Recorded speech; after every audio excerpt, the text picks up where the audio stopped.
ഡൽഹിയിലുണ്ടായ വെടിവെപ്പിൽ 2 പേർ കൊല്ലപ്പെട്ടു. സുധീർ, രാധൈ പ്രജാപതി എന്നിവരാണ് കൊല്ലപ്പെട്ടത്.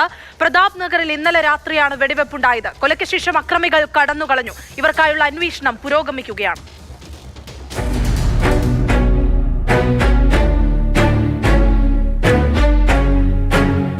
വടക്ക് കിഴക്കൻ ഡൽഹിയിലാണ് ഈ പ്രതാപ് നഗർ ഉള്ളത്. അവിടെ ഇന്നലെ രാത്രി 7 മണിയോടെയാണ് ഈ സംഭവം നടക്കുന്നത്. പ്രതാപ് നഗറിലെ സി ബ്ലോക്കിൽ ഒരു മൊബൈൽ ഷോപ്പിന് പുറത്തായിട്ട് 2 പേർ, 30-35 വയസ്സ് പ്രായമുള്ള 2 പേർ ഇരിക്കുകയായിരുന്നു. അതിൽ സുധീർ കുമാർ എന്ന കൊല്ലപ്പെട്ടവരിൽ ഒരാൾ.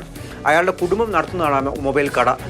അദ്ദേഹം കടയ്ക്കകത്തും അദ്ദേഹത്തിൻ്റെ സുഹൃത്ത് പുറത്ത് പാർക്കിംഗ് ഏരിയയിലായിട്ട് ഇരിക്കുകയായിരുന്നു. കടയ്ക്കകത്ത് സുധീർ കുമാറിൻ്റെ അമ്മയും സഹോദരനും എല്ലാം ഉണ്ട്. 7 മണിയോടെ ഒരു സംഘം 2 കാറുകളിലായി എത്തി. അതിൽ നിന്നും 3 പേർ പുറത്തിറങ്ങി നിലവിളിച്ച് വെടിയുതിർക്കുന്നു.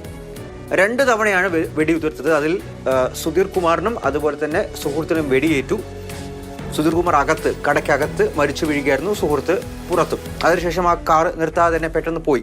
അതിനുശേഷം 7:15 പോലീസ് സ്റ്റേഷനിൽ വിവരം അറിയിക്കുന്നത്. അപ്പോഴേക്കും ഇവരെ GBU ആശുപത്രിയിലേക്ക് കൊണ്ടുപോയിരുന്നു. ആശുപത്രിയിൽ കൊണ്ടുപോയ സമയത്ത് ഡോക്ടർമാർ ഇവർ മരിച്ചു എന്നുള്ള കാര്യം സ്ഥിരീകരിച്ചു. ആരാണ് ഈ കൊലപാതകത്തിന് പിന്നിൽ, ആരാണ് ആ കാറിലെത്തിയ സംഘം വെടിവെച്ചത് എന്നുള്ള കാര്യമൊന്നും ഇതുവരെയും വ്യക്തമല്ല. പോലീസ് എന്തായാലും CCTV അടക്കം പരിശോധിച്ചുകൊണ്ട് ദൃക്സാക്ഷികളുടെയും മൊഴിയെടുത്തുകൊണ്ട് ഇപ്പോൾ അന്വേഷണം പല ടീമുകളായി വ്യാപിപ്പിച്ചിട്ടുണ്ട്. ഡൽഹി ആകമാനം വ്യാപിപ്പിച്ചിട്ടുണ്ട്. ഉത്തർപ്രദേശിലേക്കും ഹരിയാനയിലേക്കും ഈ അന്വേഷണം പോകുന്നുണ്ട്. പ്രത്യേകിച്ചും ഒരു കൊട്ടേഷൻ സംഘമാണോ തുടങ്ങിയിട്ടുള്ള കാര്യങ്ങളെല്ലാം തന്നെ ആലോചിച്ചിട്ടുണ്ട്. ഇതിൽ സുധീർ കുമാറിൻ്റെ അമ്മ അവർ പറയുന്നുണ്ട്, 2 ആഴ്ചയ്ക്ക് മുൻപ് മകനും സുഹൃത്തും മറ്റ് 3 പേരുമായി ചെറിയ വാക്കുതർക്കമൊക്കെ ഉണ്ടായിരുന്നു. അതിന് പിന്നാലെ ഒരു സംഘർഷമുണ്ടായി. ആ 3 പേർ ചില പരാതികളുമായി ബന്ധപ്പെട്ട് ഈ തർക്കങ്ങൾ കാരണം കുറച്ചുനാൾ പോലീസ് കസ്റ്റഡിയിൽ കിടക്കുന്നുണ്ടായിരുന്നു.